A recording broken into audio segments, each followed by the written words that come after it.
Halo, assalamualaikum warahmatullahi wabarakatuh. Jumpa lagi dengan saya, Dr. Gigi Amriza Firdaus. Selamat pagi, siang, sore, dan malam buat sahabat doku semua. Kali ini dari Dr. Gigiku akan membagikan edukasi, informasi tentang seputar dunia kedokteran gigi. Kali ini kita akan membahas tentang apa aja sih yang dapat diklaim dari BPJS. Jadi buat sobat-sobat doko yang punya asuransi BPJS atau asuransi kesehatan ya dari BPJS, itu juga bisa mendapatkan perawatan gigi secara gratis. Apa aja perawatan yang bisa dilakukan menggunakan asuransi BPJS dan apa saja yang tidak, kita akan bahas hari ini. Jadi teman-teman udah pada tahu ya BPJS. Nah, ini sudah lama dan kedepannya dari negara kalau bisa seluruh Indonesia punya BPJS. Dan banyak dokter umum, dokter gigi, klinik-klinik swasta selain puskesmas dan rumah sakit tentunya yang melakukan kerjasama ya, melakukan kerjasama dengan BPJS. Kalau untuk dokter umum tentunya udah pada tahu ya, biasanya untuk pemeriksaan anamnesa dan lain-lain itu digratiskan beserta obatnya, terkecuali untuk dokter spesialis atau beberapa tindakan-tindakan yang lebih ke arah kecantikan atau tidak ditanggung oleh BPJS. Kali ini kita akan membahas di bagian gigi. Jadi untuk perawatan gigi yang ditanggung oleh BPJS adalah perawatan gigi yang bersifat umum. Satu, yaitu diagnosa dan konsultasi. Nah, seluruh diagnosa dan konsultasi gigi untuk para peserta BPJS itu tidak dikenakan biaya sama sekali, jadi gratis. Terus yang kedua adalah obatan yang diberikan selama perawatan itu juga gratis. Nah, itu udah ditanggung dari BPJS. Kemudian selanjutnya perawatan tambal.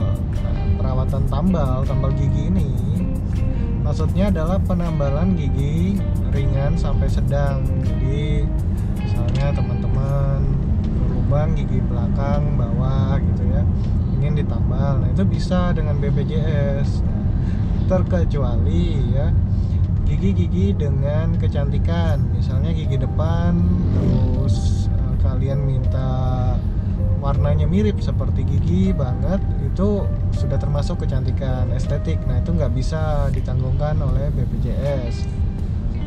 Kemudian perawatan lanjutan seperti perawatan saluran akar. Perawatan saluran akar itu juga tidak termasuk dalam perawatan BPJS. Karena perawatan saluran akar itu membutuhkan tambahan seperti pemeriksaan ronsen dan lain-lainnya. Itu jadi tidak dapat dilakukan untuk pasien BPJS. Tapi jangan berkecil hati. Misalnya kalian memang diinstruksikan untuk melakukan perawatan saluran akar oleh dokter giginya, itu nanti bisa kok dirujukan ke spesialis konservasi gigi. Jadi nanti dari Vaskes 1 ya, misalnya puskesmas atau dokter gigi tempatnya, itu bisa diminta rujukan ke spesialis konservasi gigi atau tambal giginya. Itu bisa di rumah sakit nanti ya, atau spesialis yang buka praktek pribadi kerjasama dengan BPJS, itu boleh.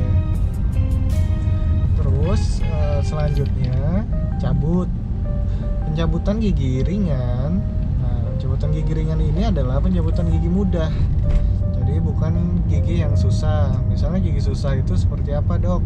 Gigi susah itu seperti gigi bungsu, gigi paling belakang ya, atas dan bawah. Itu dikategorikan pencabutan susah karena terkadang akarnya tidak dapat diprediksi dan resikonya pun besar dalam pencabutannya. Kemudian juga selain pencabutan gigi belakang, terus pencabutan gigi dengan komplikasi yang berat. Misalnya ada infeksi pada giginya seperti infeksi pada bagian tulangnya, kemudian bengkak besar. Nah, itu lebih ke arah dirujukan nantinya ke depannya. Dan juga untuk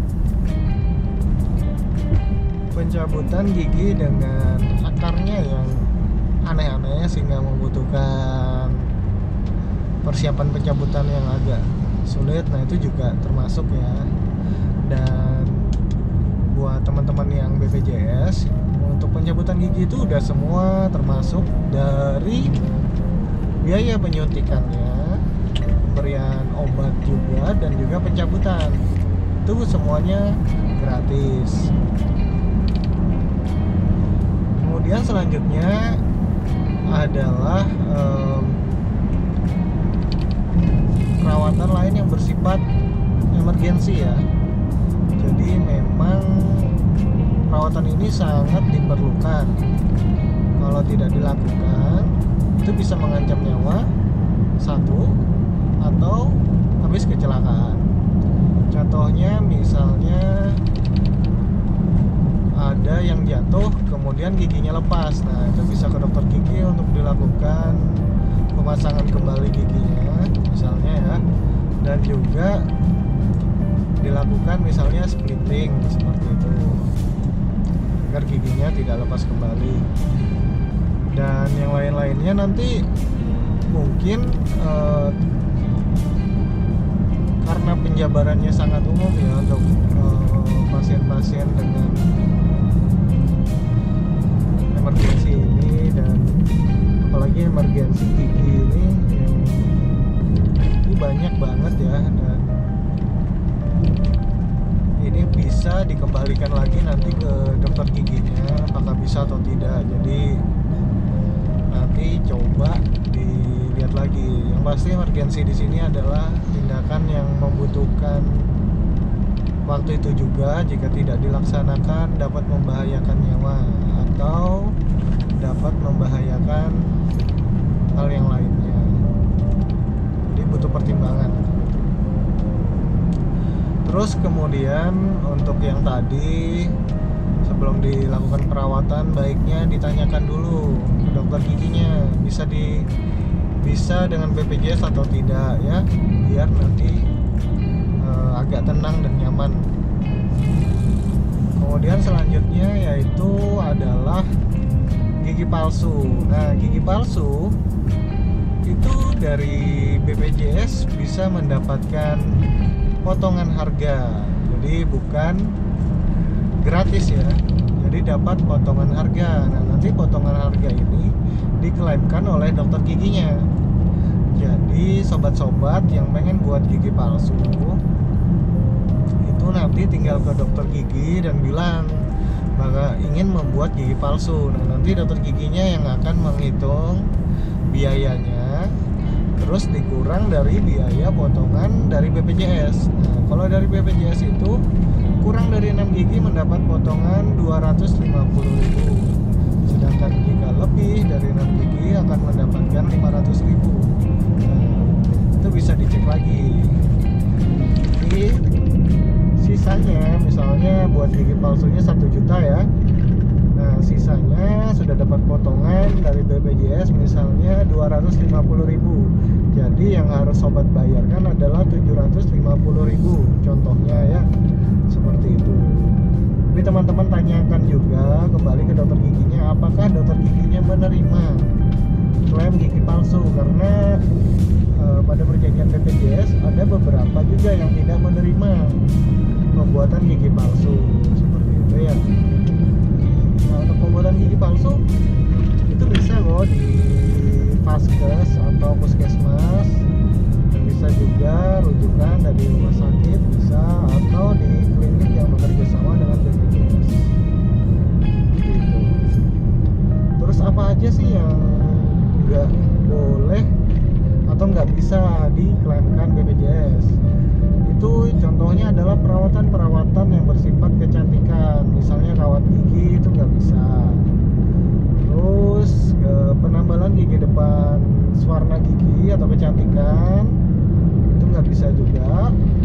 Veneer itu juga nggak bisa. Bleaching apalagi ya. Jadi hal-hal yang seperti yang nggak bisa.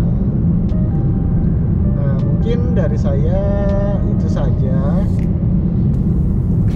Oh iya, mungkin ada juga yang bertanya-tanya, apakah pembersihan karang gigi bisa apa enggak? Saya agak lupa tadi.